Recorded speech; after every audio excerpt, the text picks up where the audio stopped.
Humans of the cardboard, welcome back to Just Nuts, guys. We've got one more sprinkling of news for Infinite Forbidden. One random card here. It looks like another Light Fiend, 3100 attack, 2900 defense, pretty beefy.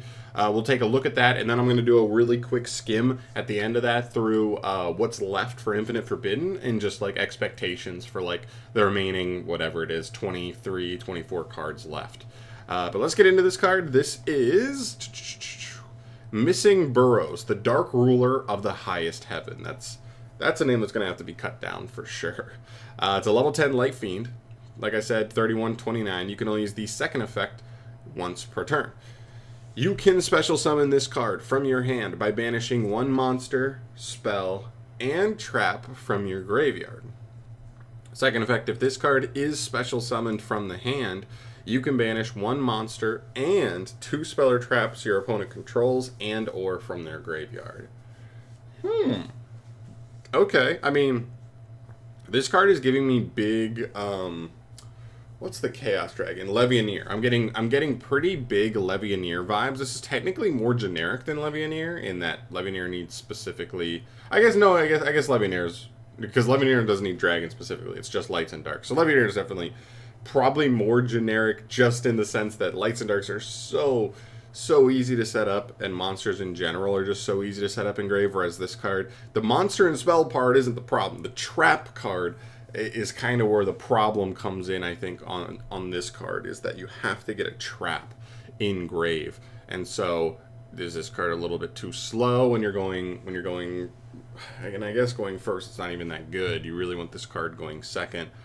Yeah, it's interesting. I do think it's also worth noting that as far as that second effect being able to fire, it only needs to be summoned from hand, right? So if you have any other route to summon this card from hand, not its own, where you can summon it on the opponent's turn potentially, this is a pretty powerful, this is a pretty powerful interruption and removal effect if you're able to summon this on the opponent's turn. Otherwise, going second, it's cool, but like I just think going second, I'm like, what deck are we playing that's consistently putting a trap in grave to make this card live? That's where I think this card kind of stumbles over itself and probably just falls short, because I'm having trouble thinking of like a deck that, via their engine, in a way you are actually want to, without having to go out of your way, play a bricky trap card, you're able to get all three set up in grave where this isn't a turn 3 card. That's the problem. This card can't be a turn 3 card in competitive Yu-Gi-Oh, right?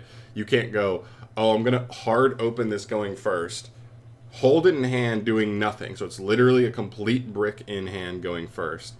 And then, cool, it can drop down on turn 3. That's terrible. Going second, it has to go on that's your first turn, which is turn 2. You can't be dropping this on turn 4.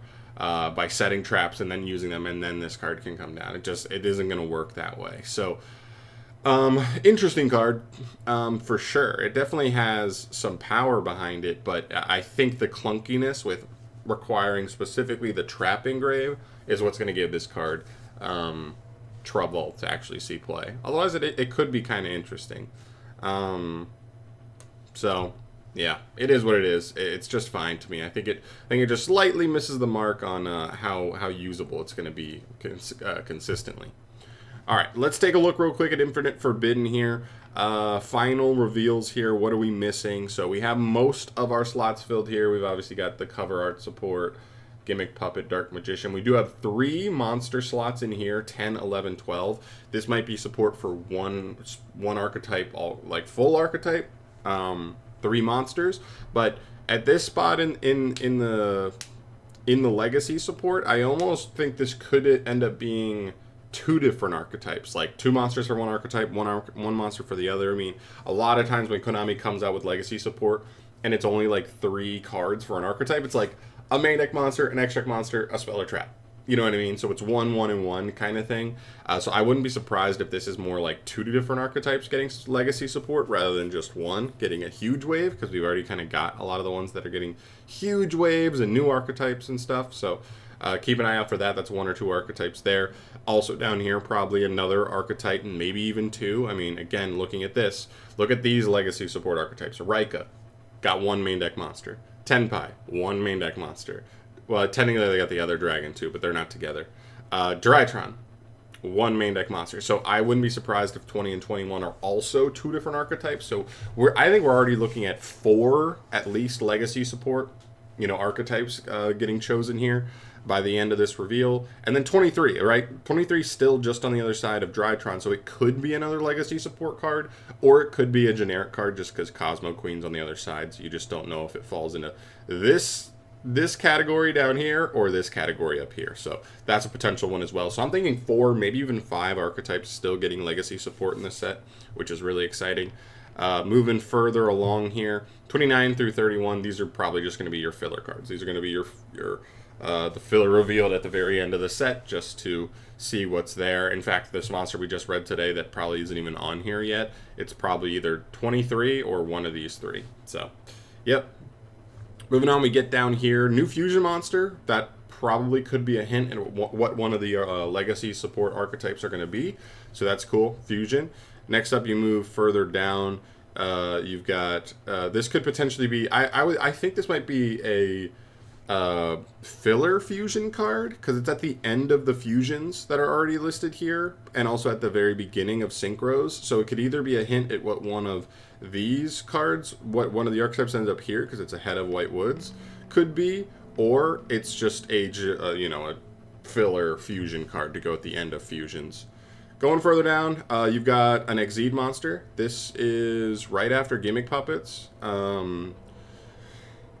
So I think, again, this is probably a hint at what one of the legacy support archetypes are going to be as well. So XYZ based, that's really cool as well. Further down here, we've got maybe Goblin Bikers. Would Goblin Bikers fit here? Because I don't think we've gotten Goblin Bikers for this set. I think we only have Goblin Bikers for Legacy of Destruction revealed so far. We'll see. And then you have a couple links. 2 actually link slots here. Again, probably a hint at what one of those legacy archetypes could be, as well as maybe one generic one. Maybe it's one filler, one legacy there.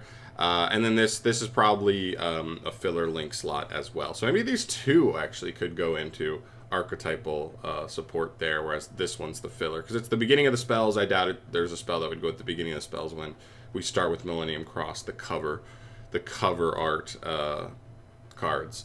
Down here, again, another spell. Okay, so this is what I'm thinking. Okay, you've got White Woods, a slot right before the White Woods spells, a slot right before the White Woods synchros, and a slot right before the White Woods monsters. I'm thinking whatever is in this 12 slot, whatever archetype that is, they're getting a new synchro, a new main deck monster, at least if not 2, and a new spell down below. That's how that sets up perfectly there with the slotting. Further down, you've got something right after Fiendsmith. Again, could be another spell from one of those later legacy support cards. And then these are probably your 3 filler, spells, And then getting into the traps, not much open for traps. I mean, we have the Voiceless Voice trap, that's pretty terrible. But then you have one more slot here before Drytron, so 1 trap probably should be a legacy support. And then I'm thinking these 4, unless the 1 slot after Drytron is also a legacy support, and maybe there's 1 more. There's at least 3, maybe 4 filler traps going as well. So all in all, we're kind of setting up where there's only like 9 or 10 filler cards coming here. I know we've already kind of had some, you could argue the card revealed today is a filler card. But considering we still have whatever 23 I think slots left remaining in the set, 13 or 14 of those do look like they should be legacy support, more likely than not. So that's still exciting. We're coming right around the corner. I mean, April 27th, we are 10 days away and we still have 23 cards to go. We're going to start getting this stuff quick, so stay tuned for more. Subscribe to the channel, stay up to date on all of that stuff, and I will bring you that as it drops. Hopefully your favorite archetype is in there with one of those legacy support slots, but I will keep you updated on that. But thanks for watching for today. I'll see you guys in the next one. Peace.